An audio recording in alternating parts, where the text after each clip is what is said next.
Hey, my friends, we will be right back to the show. But I have a question for you. Are you struggling with the impact of childhood trauma?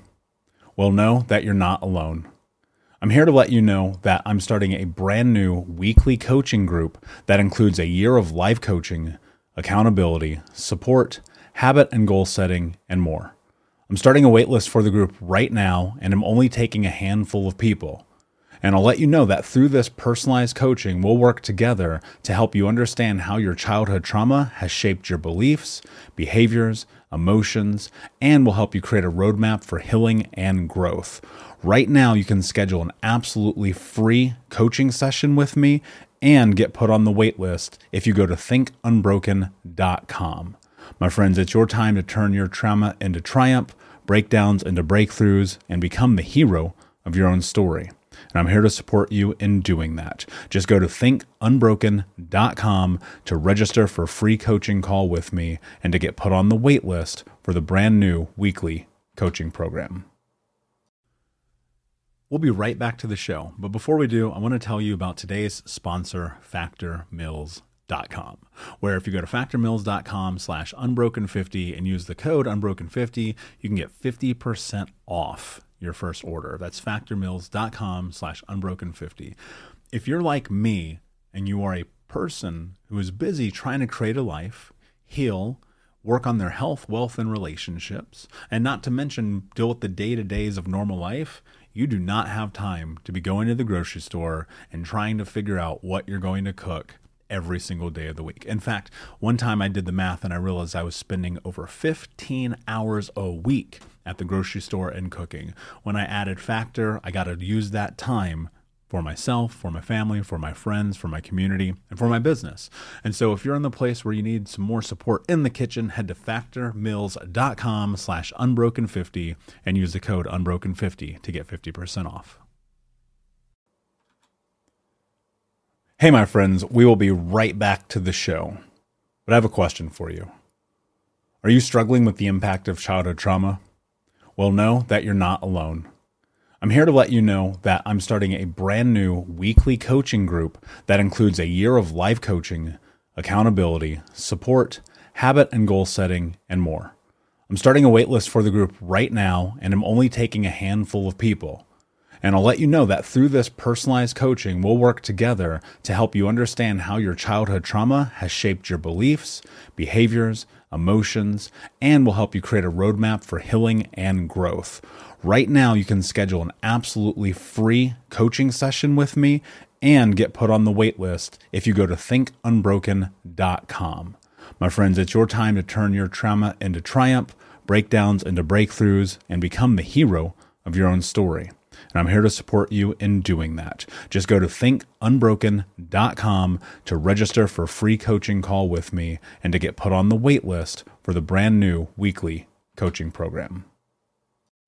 I'm going to start today's episode and first share something really important. In this episode with my guest, Steve Simpson, who is an author and speaker and advocate for suicide survivors, I want you to know that we're going to talk about it. We're going to have a conversation about it, and we're going to discuss suicide. It's something that, as you know, if you have listened to this show for any period of time, I've dealt with, members of my family have dealt with, my community, my friends. It is something that happens in this world. And if you are in this position or place in your life where you feel suicidal, you feel like there's no hope, like there's nothing left, I promise you that there is. It may not seem like it right now, and trust me, like I fucking get that. Like life can be incredibly difficult and hard and sad and melancholic and feel like there's nothing to live for. But I promise you that there is, and that you are not alone in this. And if you are in a place in your life where you need support, I want to recommend that you reach out to the National Suicide Prevention Lifeline. And that phone number is 800-273-8255. And the reason why I want you to reach out to that number is because they are there to support you. You are not alone. Even though your thoughts may be dark, I promise you I've had them too. I promise you that people that you know have. This is not something you have to struggle with by yourself. And so again, if you're in this place in your life where you feel like you need help, you need support, please reach out to the National Suicide Prevention Lifeline. It's 800-273-8255. As for today's show, I'm very honored to bring on my guest, Steve Simpson, who is an author, a speaker, and just an amazing human being with an incredibly tragic and yet beautiful story, who I hope that you will find empowerment and hope and joy and happiness and even some smiles with his silly jokes as we go through. And it's one of my favorite episodes because it's just such a beautiful testament to what our lives can be, even if we come through childhood trauma and abuse. So without any further ado, my friends, let's get into the show. Hey, what's up, Unbroken Nation? Welcome to the Think Unbroken podcast. I'm your host, Michael Unbroken, and this podcast is about helping trauma survivors let go of the past, overcome their fear, discover their identity, become the hero of their own story, and ultimately to be unbroken. Our goal in company is to bring on guests and experts in the fields of mental, physical, and psychological health to help you overcome the past, to take back your power. And in this podcast, we are unedited and unfiltered, and we're going to give it to you real so that you can start to create massive change in your life. If you're curious about learning more outside the podcast, you can get a free copy of my book, Think Unbroken, at book.thinkunbroken.com. That's book.thinkunbroken.com, where you can get a copy of my #1 best-selling book, Think Unbroken: Understanding and Overcoming Childhood Trauma. The most important thing that you can ever do, my friends, is show up for yourself, and that's where you are today. And I appreciate you. I have massive gratitude for you. And without further ado, let's get into the show. We'll be right back to the show, but before we do, I want to take a moment and tell you about my new book, Unbroken Man, A Man's Guide to Being the Hero of Their Own Story. I sat down a few months ago and realized that there are so many men in the world that need guidance, that need support, that need to learn about trauma, removing themselves from toxic masculinity, breaking down the barriers to vulnerability, getting unstuck, and ultimately learning the tools to become the hero of their own story. Unbroken Man is available for pre-order right now if you go to men.thinkunbroken.com, where you'll also get access to over $1,000 in bonuses, including the 6-week in-depth trauma healing coaching app, which you'll get instant access to. I created Unbroken Man to be accessible to everyone around the world, but it is written for men from the guise of a man, and I hope that you will find it to be a practical tool on your healing journey in the same way that thousands of men around the world have. So check out men.thinkunbroken.com to pre-order, and until next time, be unbroken.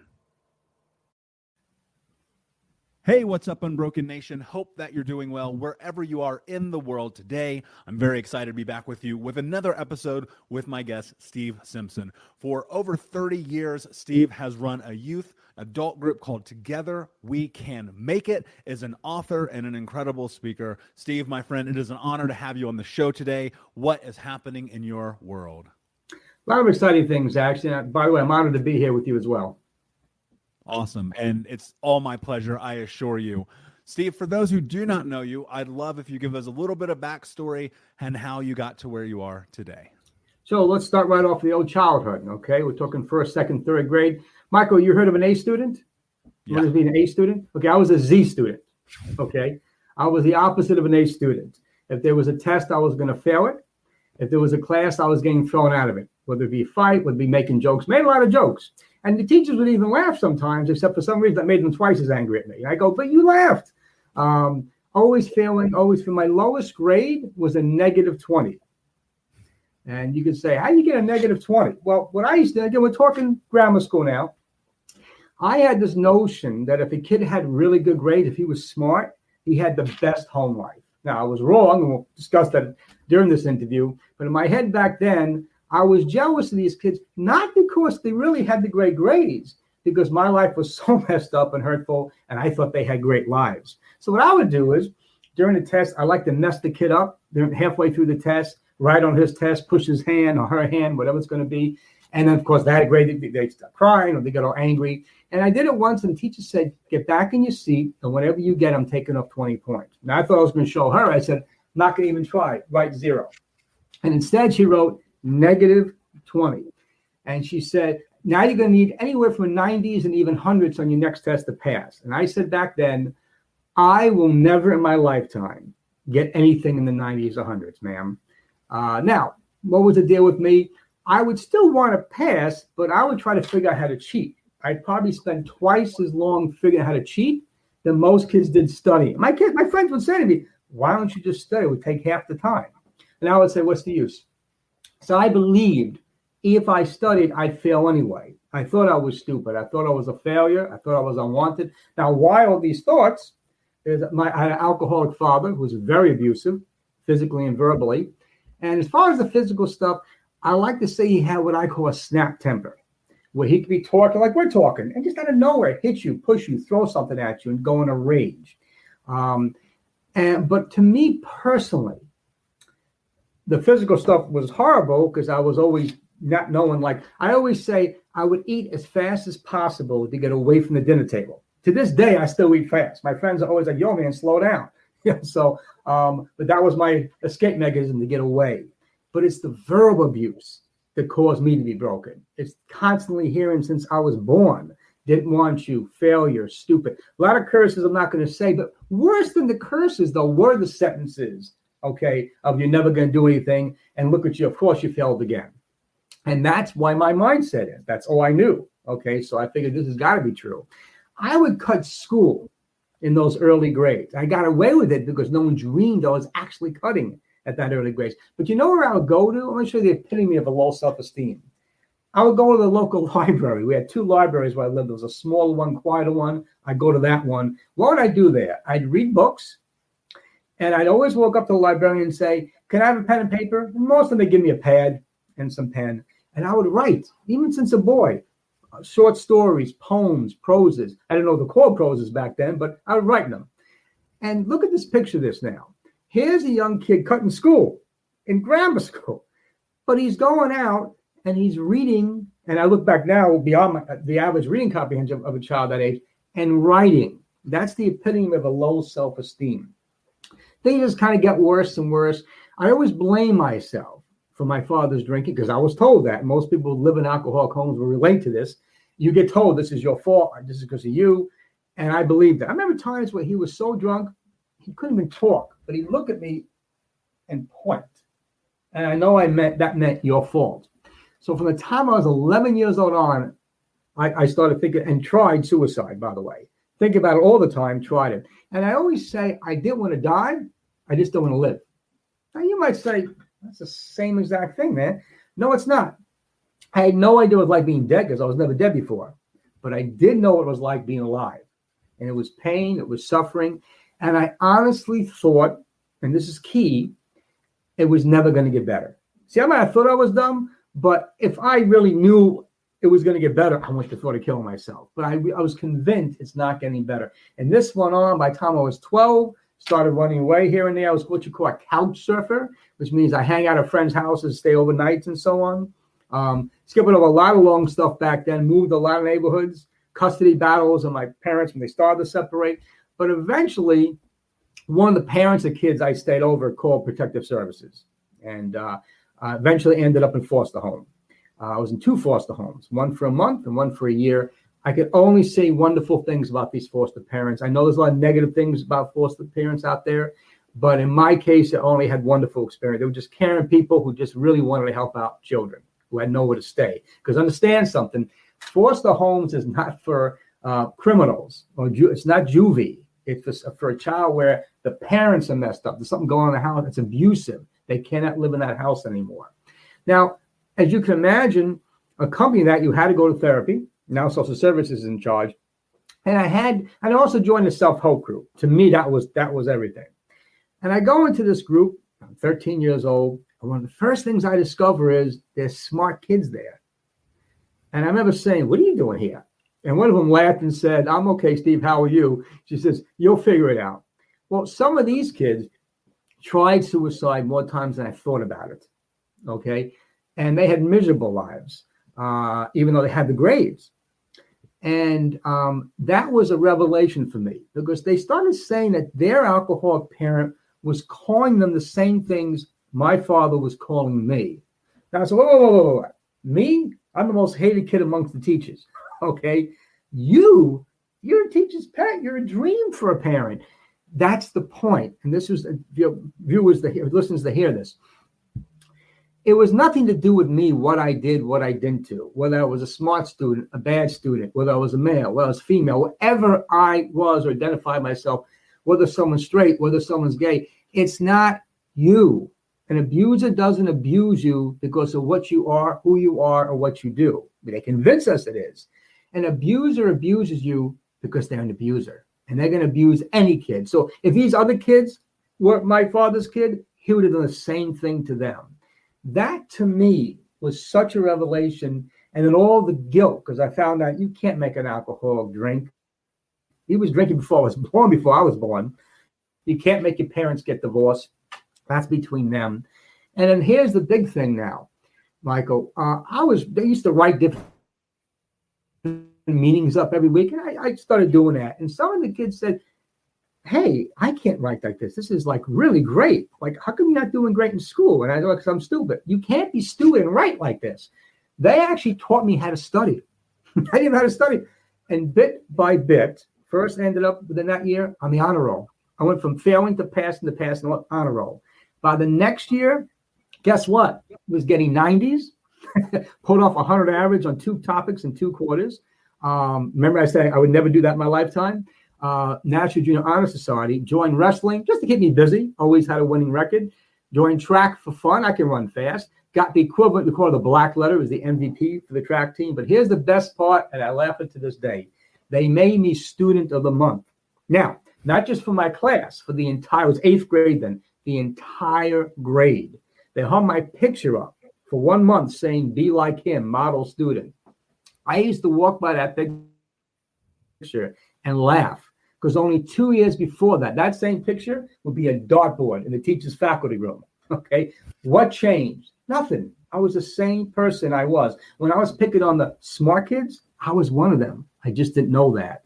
And as you would say, that became my unbrokenness, my brokenness turning into being unbroken for myself. Didn't take school as long. I didn't finish school. I should have. Still regret it to this day, but that self-esteem, that confidence has made me successful in the business world. As you know, multi-published author, 4 books in print now, and been doing what we're doing here for most of my life at this point, whether it's media, whether it's in schools, sharing my experience and hope. And again, like I said, to me, self-esteem was everything for me. I give most of my life trying to make others aware, like we're doing right now, of the hope, because unfortunately, many people continue their lives and think they're stupid or they're a failure. And it's like that voice inside their head, unfortunately, that really came from an alcoholic, abusive parent. And as far as suicide, I want to kick something out there too. As far as suicide, for those here, for your audience, I have known many people because of my volunteer work, my travels, who was, including myself, who either tried suicide or thought about it. I did both, thought about it and tried it. And for those of us who tried it and lived, survived it like I did, not 90%, not 95%, 100% of us are glad we never died. Why? Things always got better somehow, some way. Now, if you're in school, I say go to the school social worker, because I always just say, I know what they're going to say. I know what they're going to say. I was wrong. Okay. They said a lot of things I didn't know about. They would help. Counseling, there's community centers, churches. There might be a religion you even belong to, but a lot of churches have self-help groups, 12-step programs, sometimes parish outreach programs. So those are also a great avenue, a place to get help from. And I recommend highly get the help. Things get better so much faster than you think. I'm going to add a little thing that most people go, really? When I was getting better, I got into volunteer work at a young age and helping other kids and stuff. So I'm going to recommend also, whether you're in therapy, self-help group, combination, do some volunteer work somewhere. Because even though you might say, how am I going to help other people when I need help? That's the point. It gives self-esteem. It gives self-worth. I know in 12-step programs, I think they call it service. And it helped me By the second I started helping other people, I grew even better self-esteem. I was able to help take my experiences and help other kids out. Yeah, I love that, Steve. And that's quite the journey. You know, it's funny, there's so many parallels between your experience and mine. I found myself skipping school and going to the library, in part because they had air conditioning and heat, but also because I liked being in the solitude. It always felt safe. And I think that also has played a role in me being a writer and an author and the whole nine. One of the things that you alluded to that I think is really phenomenal is being willing to show up for yourself, even at such a young age. And I recall years and years ago, someone told me, hey, when you're at your lowest, go and volunteer, go and be of service. And I have found that to be such an incredible part of my mission and my journey. I mean, that's really what Think Unbroken is, right? It's about us giving people the tools to create massive change in their life. I also grew up, you know, the child of alcoholics. And I think growing up as a child of alcoholics, the effects of that, and then also like the tie-in of bullying carries so much weight. And I know many people who are listening to the Unbroken Nation, they also resonate with our stories, having alcoholic parents, parents who were bullies, you know, maybe even a sibling, things of that. And it tends to carry so much weight in their life. And even to this day where maybe it's a stuckness or a sadness or a longing or regret or feeling guilty or victimized. And so what I'm really curious about here, Steve, talk to us about how someone starts to really take their life back, especially after being a child of an alcoholic. Well, I think one of the key things is this. First off, for me anyway, is that I blame myself. And so this is just me. It wasn't just me. It was the traits of being a child of an alcoholic. Always thinking that you're wrong. If you have a fight with someone, it's always your fault. Always your fault. Even if you're hanging out with friends and they get in a fight, you feel guilty. Somehow you started. Somehow you could have stopped it. So if you recognize your traits, if you do accomplish something, most children of alcoholics or victims of child abuse, you never give yourself the credit. If someone says that was a great job, you think of instantly in your head all the things you didn't do right. You might even say, well, yeah, I did that, but I could have done that, and I could have done that, and I should have done that. You can't even accept a compliment. You can't even say thank you, you know, for the compliment. So for me, the first thing is to realize this is not who you are, okay? This is just a symptom of what you lived with, being a victim of abuse, being a child of an alcoholic. So that's the first major step. That means if it's not who I am, and if it's just a symptom, then I don't have to continue to think this way. I have to continue to be this way. And that is so important. Whether your method is therapy, whether your method is reading books on the topic, whether your method is, again, self-help groups, or a combination, okay? But it is important to do that. I stress, I love self-help type of groups because the fact that you see other people, the same problem as you realize it's not just me. And that's critical in that one, because it even affects your relationships. Many children of alcoholics, we get into relationships, we get into abusive, we get abused by people, again, physically or verbally. Even something simple when you have friends, you never ask for what you want. It's always the movie they want to see because you don't want to get them angry. They may not be your friend if you get them angry. Always that people pleasing, always that trying to, do the right thing because you might lose the person, that fear of abandonment. So again, part of my, you would say recovery, you might say, was to build that self-esteem and say, you know what, the person's going to love me for who I am or they're not, and it's okay to make mistakes. You said the wrong thing one day to a friend, you apologize. Real friendships don't fall apart over that. I tell you something, when I was in foster care, one of the major things that I realized was, it wasn't that the parents didn't fight. That wasn't the case. It was what they did when they argued. See, it wasn't a fight. It was a disagreement. It was an argument. They didn't go to DEFCON 4. Okay, they didn't start cursing each other out, saying hurtful things to each other, horrible things. They didn't threaten each other. And they certainly didn't physically go after each other. And that was a lesson for me, because in healthy relationships, that stuff's not supposed to happen.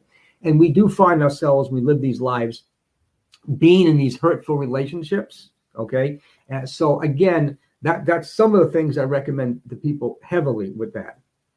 Yeah, and I agree with you. One of the things that was really fascinating for me, I lived with 30 different families as a child, just getting bounced around, getting evicted, never actually in foster care, but being in foster homes, being in homes of church families, being in homes of strangers, the list goes on and on.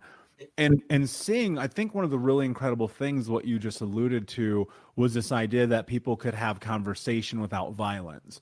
And I know that we, as survivors and trauma warriors and people who have like picked their lives up trying to move forward, we can catch ourselves in one of those relationships where suddenly you're like, oh shit, this actually feels very similar. And I know that that's very commonplace. And the word that comes to me when I think about that is this idea that like there is still hope available, that you can shift that. You can have healthy relationships, not only with yourself, but with other people that are intimate and kind and loving and compassionate and have empathy involved in them. But I think, unfortunately, one of the things people hold on to, and this was my case for a very long time, was feeling like this is what I deserve, and feeling like I was carrying those scars, and that because of those scars, I was still had all this pain.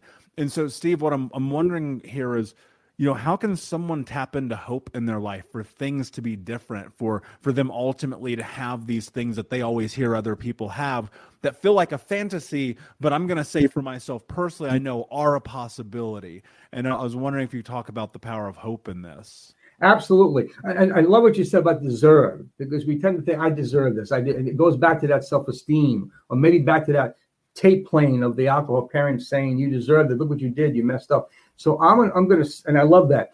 And I'm going to say, and by the way, like, for example, how many times you heard someone say, every relationship I get in, it ends up being some abuser or some guy. I have the worst luck. It's not luck. It's not luck. It's we either are projecting something, and abusers do key in on people like that. They sniff us out, okay? Or we accept something, and we're showing that we accept it. Instead of on the first date saying, oh, this is the first and last date, we can just continue because, well, at least they said something nice to me. They might have been abusive in some other way. So I think hope, now, it's funny about hope, because I always think of the power of hope, and it is a power. Because without hope, there are some times in my group that I run, I have an answer. I'm like the old wise guy on the hill, and I have you got to do this, and sometimes I don't have a specific answer to that problem. I just don't, not that day anyway. None of us do. But that's not the mission there. It's to give hope that things will always get better, and they do. Answers come. Sometimes God has you on a path you think is destructive, and it's not. Okay? So for me, the number one thing I give is not to always have this, but to give the person hope. Okay? Because when you have hope, everything goes, then I'm fine. Again, when I was younger, I wanted out because I lost all my hope. I didn't think it was getting better anymore. I said 11 years of this, that's enough. Okay? But so again, and I find hope is power, faith also. Whatever religion you are, that's your business. But I do find for me, sometimes I've said over the years, I don't see how I'm getting through this. I don't see how I'm ever going to be happy again. Whether I had a loss, maybe it was a death, maybe something collapsed around my life, one of those days, okay? And I said one of our personal earthquakes in our lives happened. And here's the key of hope and faith. I realize I might not see a way out of it, but God does. And he knows more. He's smarter than me, knows more than me. I know in 12-step programs, one of the steps I think came to be the power greater than ourselves can restore us to sanity. And I'm not on a 12-step program, by the way, but I love the steps. And I'm going to say that greater. And just because I can't see a way out of this doesn't mean there isn't a way out of this. And when I hold on to that, I'm still responsible for trying. I'm still responsible, again, for seeking out help. I'm still responsible for, if I am in an abusive relationship or friendship or situation, I need to get out, and I don't deserve to get out of it. But I got to tell you something. So many times in my life, when people tell me, Steve, this ain't not going to work out. Or for a friend of mine, I don't know why you're giving the hope, man. How is that going to work out for her? And guess what? It did work out. We'll be right back to this episode of the Think Unbroken podcast in just a moment, but I wanted to invite you to come and join the Think Unbroken Discord community. If you don't know about Discord, it's being built on Web3, which is a platform that we as the users get to own. So no more Instagram or Facebook or algorithms getting in the way of you seeing and being a part of content. in the Discord channel. We're going to grow this to hundreds of thousands of community members, hopefully over time. But today it's small, it's close, it's intimate, where you'll be able to get access to live coaching with me, where you'll have chat with the Unbroken Nation community, where you can talk about a range of topics, anywhere from thinking about habits and growth mindset, goals, trauma, recovery, dating, relationships, career, accountability, business, meditation, feedback, and more. And so all you have to do is go to thinkunbroken.com/discord. That's thinkunbroken.com/discord. That's DISCORD to join the Unbroken Nation community. Maybe a different role than we thought, but it did work out. And I was happy again. And I was able to move on again, whether, again, it be a loss or a disappointment or even a mistake. Part of hope, too, I got to tell you something. I just had this discussion, too. My group recently is humor, laughing and even laughing at our own selves. And we all make mistakes. And I think part of the problem, too, is we define ourselves as those mistakes. We're not our mistakes. They're just things that we did. Everybody makes mistakes. Everybody makes mistakes. But we define ourselves as that or the result of that. And that's false. You need to let it go and move on. And sometimes you just laugh at yourself. It's okay. Not make fun of yourself. I didn't say that.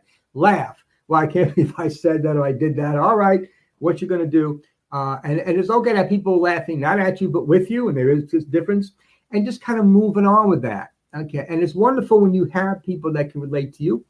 And I stress groups because the fact that they can say, Steve, I did the same thing, man, 2 years ago. I did whatever 10 years ago. And you just feel you're not the only one who does it. But it's so important. I even see celebrities do that. They beat themselves up miserably sometimes over things they just don't get. It's okay. Move on. Okay. No mistake is going to devastate us so much we can't move on for it. I always say to people, think of a problem you had like 5 years ago and it consumed you and all your time. By now, that mistake is history. It's gone. Think of one you had 10 years ago. Think of things in my childhood that would occupy my constant thought. Those mistakes are history. They don't exist. They have no power over me. And that's the key for hope. Whatever you're going through, whatever problem you have, it will lose its power. It has to. That all things must pass and it will dissipate. And I think sometimes we believe we're stuck in this mistake for the rest of our life. We will never be. It doesn't work that way. That's beautifully said. And I totally agree.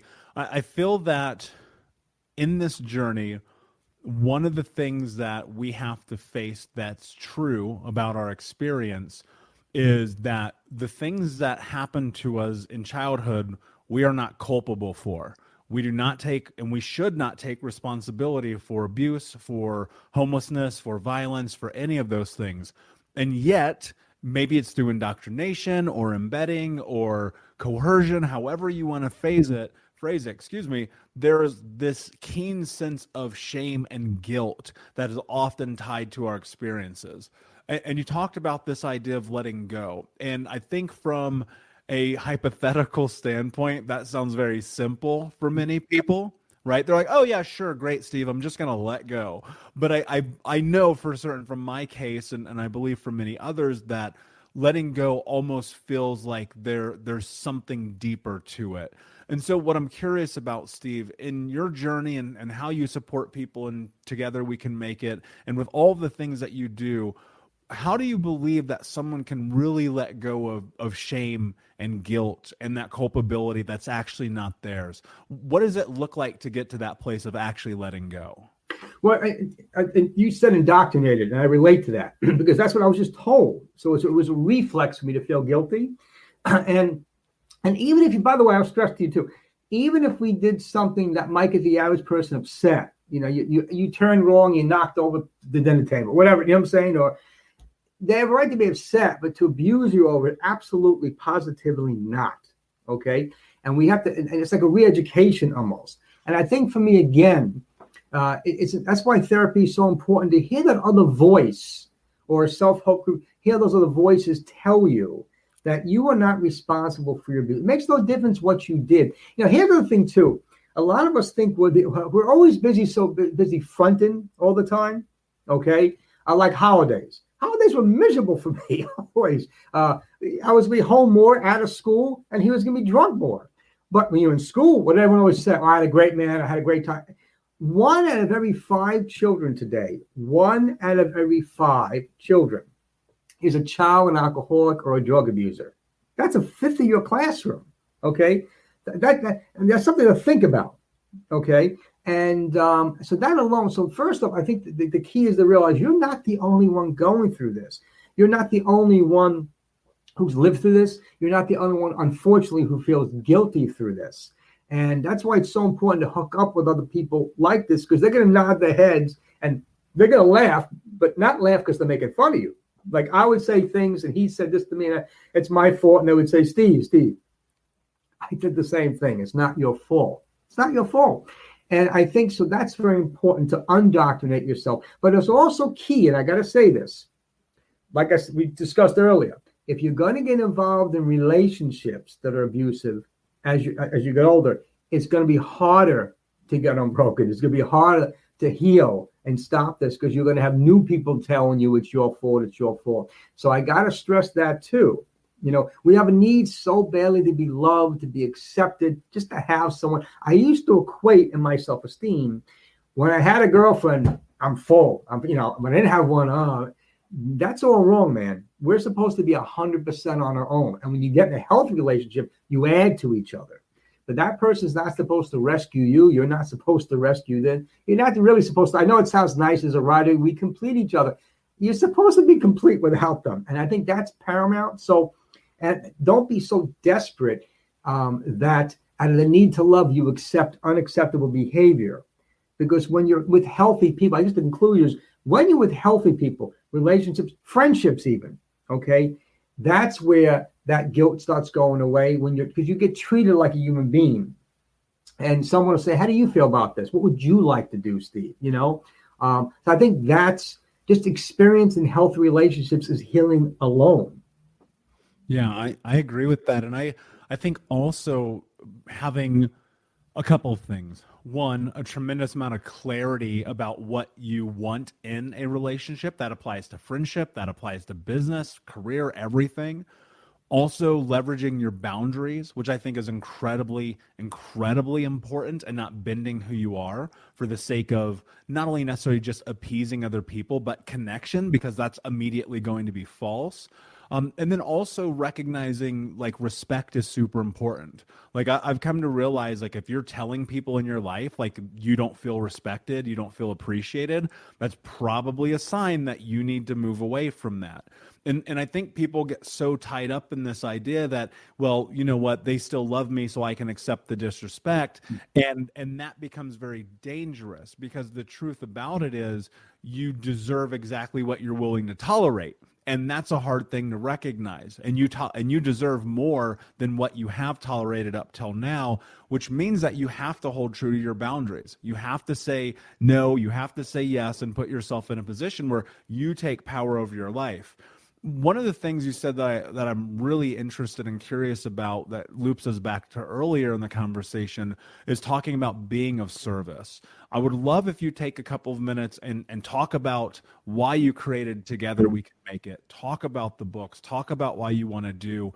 But before you do that, I would love if you could speak to the people who they contemplate being of service and yet don't do it. Because I used to be that guy. I'd be like, one of these days. And I never did until I did. And I'd love if you give some words of advice for people who are in that place as well. Sure. And I think one of the reasons people want to do it and hesitate, they think they can't do a good job. They're going to fail at it. You think that I'm not worthy. This is for someone else. I'm going to mess this up. Someone's better than me. Someone's better than me can do this. And so first off, no one's better than you. And just jump into it. Just jump into it, because the longer you hesitate, you're not going to end up doing it. You'll think about it. Well, I know I could be doing some help over here, some volunteer work there. I could be doing this. I don't know. What if I mess it up? And just go into it. Okay, that's number one. Don't think you are worthy. You can do it. It really is that simple. Because we learn. By the way, we learn things. I'm fairly well at what I do. But I wouldn't like that overnight. I had my falls and trips and like, oh, I guess I should never say that to someone with that problem. That didn't work. And we learn. And that's okay. It's a journey, but take the journey. Start the first steps of the journey. Okay. And again, it's so important. Again, as far as my group, I love that. I started because the fact that I know what I went through at that age, and I know that it was just so important for me to have some way to go, same time every week. That's the time period.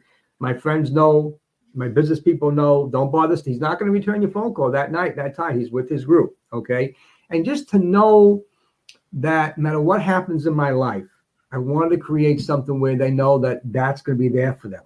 And whether some nights I'm annoying to them, oh, they go Steve again, but that's okay. I've been told this. You annoy me a lot of times, Steve. You're repetitive, but I know you're there. I know you're sincere, and I can rely on you.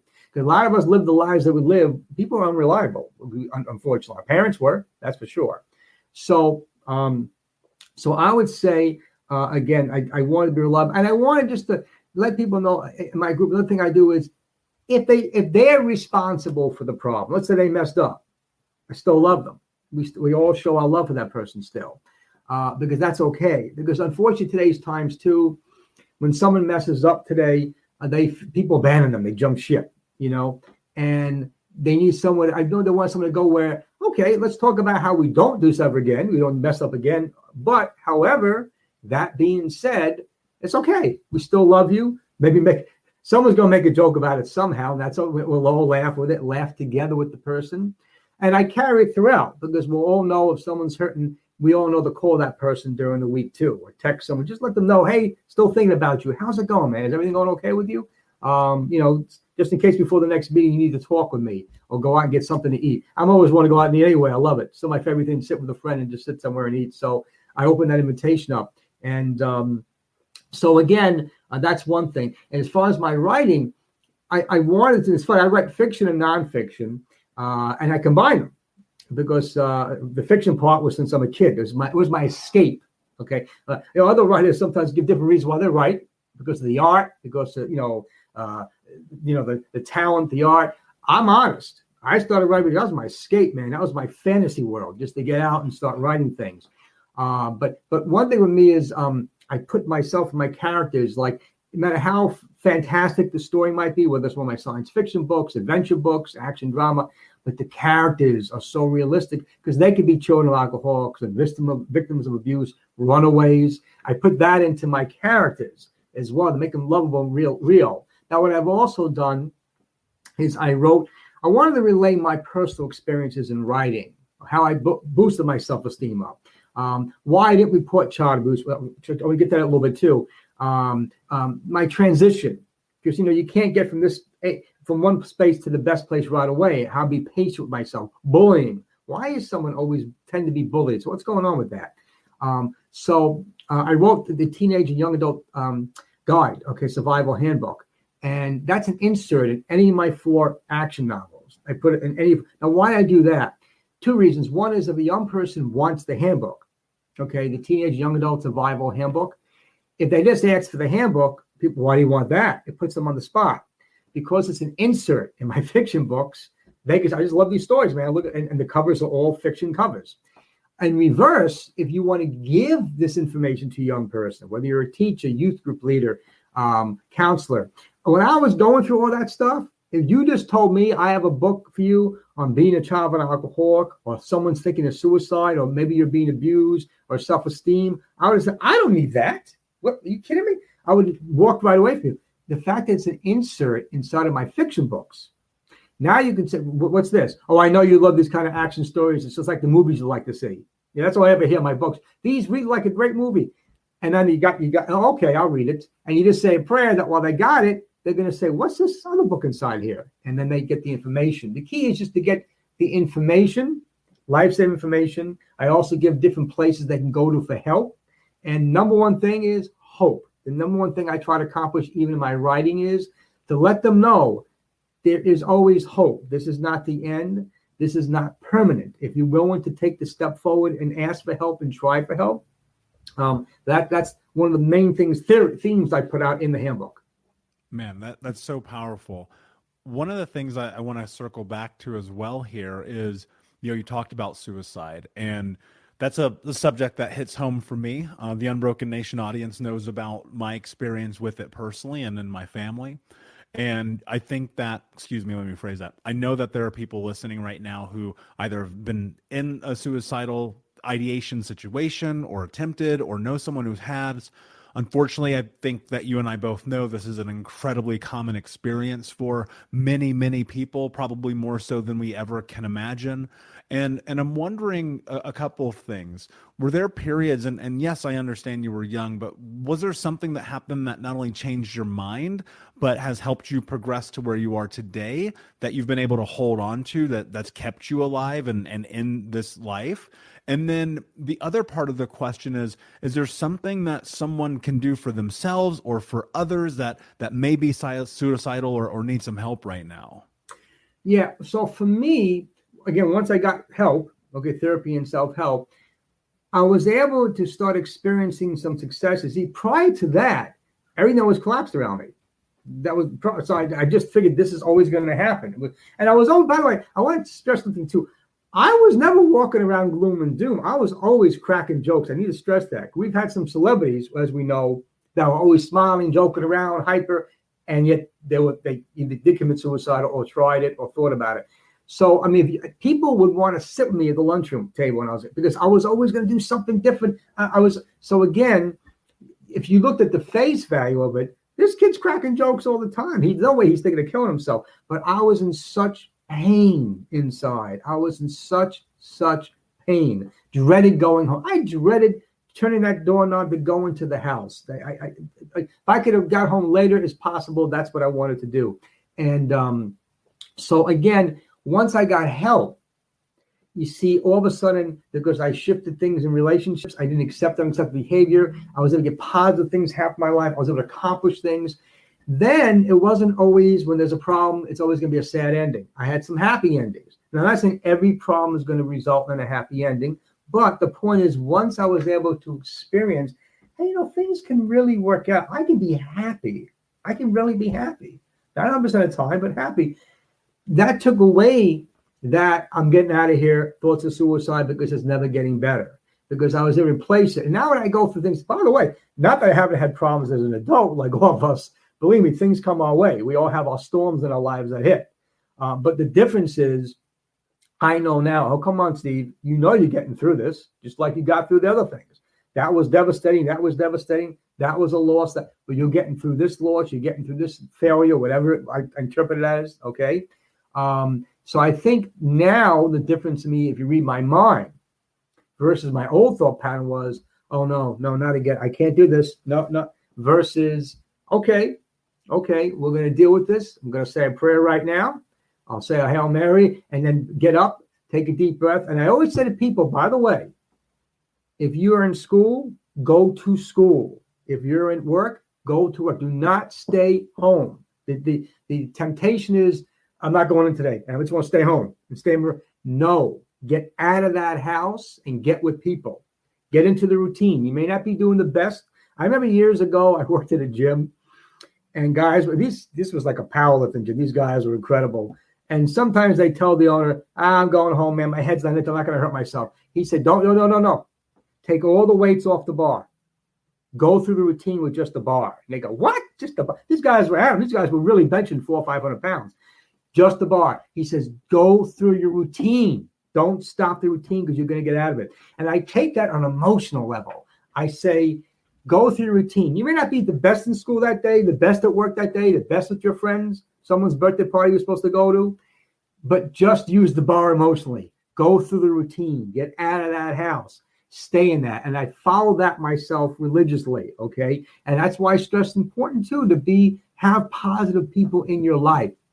Not just, because also you're hanging out with people that are drugging and drinking, that's going to make you more depressed. That's not, don't go back to ex-girlfriends or boyfriends if they're abusive. That's a temptation sometimes at loneliness. But I'm saying be with people that are healthy, that are happy. So again, get out that door. Force yourself out the bed, out the door. Take that shower, okay? Come on, go through that routine. Get out of there and go to work. In fact, one thing I've also learned, if there's a day where I can't be with nobody till tonight, I'm so lonely right now, or my friends aren't be around to tomorrow, get to a movie theater. I just go see it. Go see it by yourself. Or we discuss libraries. Because there's other people around you. You see what I'm saying? you go to a park or something to keep you busy. Be around people. Be around people. I can't tell you. And that's why I also mentioned to the volunteer thing, because, if you got, again, I've heard many people over the years say, part of what holds me together, and I'm going to say this for myself, is my volunteer work. Because there are times, that little depression starts knocking on the door. Hey, Steve, how you been? But if I'm busy helping other people, I'm listening. I'm walking my talk now, because I'm listening to myself help someone else and give them suggestions, and I start following it myself too. So I got to also say that's again why I say giving to other people, and just keep that in your life. It will keep you. I hate to say, kept me out of trouble, kept my self-esteem up as well. Yeah, I love that, Stephen. I'm right there with you.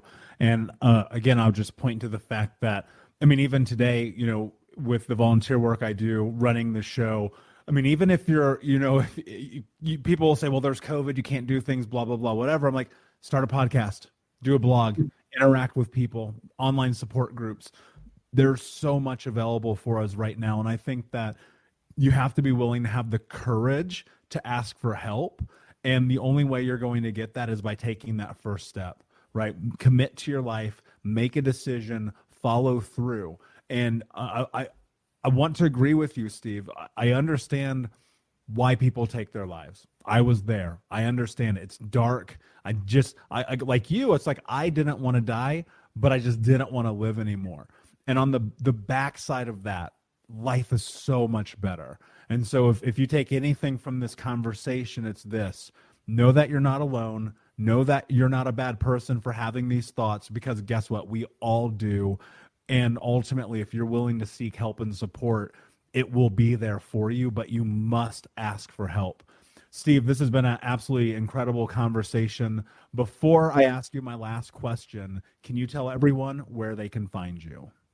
Easiest way on the website, which is powerpublishingcorp.com, powerpublishingcorp.com. Not just for the books, but even for interviews, things I post, things I try that might help someone. Okay, that's probably the easiest way to find me out there. Amazing. And of course, we will put that link in the show notes. Steve, my friend, my last question for you is, what does it mean to you to be unbroken? For me, it means, again, I'm going to say that word again, hope. It means faith. It means that I know I can be happy. Okay. My life doesn't always have to be a sad ending at the end of the story. Okay. Being unbroken also means that I can be in relationships and be in healthy relationships and friendships. Why? Because I'm not broken anymore. Okay. And that's very important. And even in my success in my business, success in my writing, all these things in my life today. In fact, I loved your show. When I saw the name, I loved it, because I said, boy, does that define me, because I live a life of, when I was growing up, that was broken. There's no question about it. But I live a life of being unbroken, and I'm happy to be unbroken, because, again, it's happiness, and it's just faith and optimism of what more comes in the future. Beautifully said, my friend. Thank you so much for being here. Unbroken Nation, thank you so much for listening. Please like, subscribe, comment, share, tell a friend. And until next time, my friends, be unbroken. I'll see you.